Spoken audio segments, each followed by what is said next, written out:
প্রধানমন্ত্রীর আইসিটি উপদেষ্টা সজীব ওয়াজেদ জয়ের ৫৩তম জন্মদিন উপলক্ষে রাজধানীর আগারগাঁওয়ের ডাকভবনের সামনে এই বৃক্ষরোপণ কর্মসূচির উদ্বোধন করেন আইসিটি প্রতিমন্ত্রী জুনায়েদ আহমেদ পলক।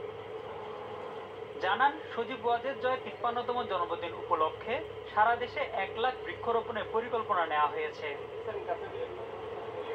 ইন্টারনেট বন্ধ থাকায় দিনে ৫০০ কোটি টাকার ক্ষয়ক্ষতি হচ্ছে দাবি করে প্রতিমন্ত্রী জানান, রোববার সব মোবাইল অপারেটরের সাথে বৈঠক করবে মন্ত্রণালয়।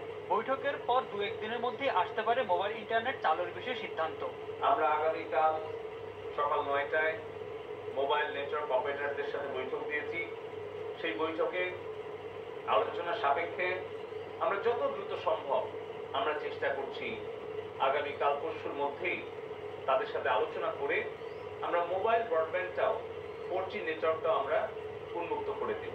এখনো প্রবাসে চক্রান্ত চলছে উল্লেখ করে রেমিটেন্স না পাঠালে সরকার পতন হয়ে যাবে এমন ভ্রান্ত ধারণায় পা না দিতে প্রবাসীদের প্রতি আহ্বান জানিয়েছেন জুনায়েদ আহমেদ পলক। যারা আজকে উস্কানি দিচ্ছে যে রেমিটেন্স পাঠিয়েন না, রেমিটেন্স পাঠানো ৬ মাস বন্ধ রাখেন, তাহলে পারে সরকার পতন হয়ে যাবে, এটা নিশ্চয়ই পরিকল্পিতভাবে উস্কানি দিয়ে করানো হচ্ছে।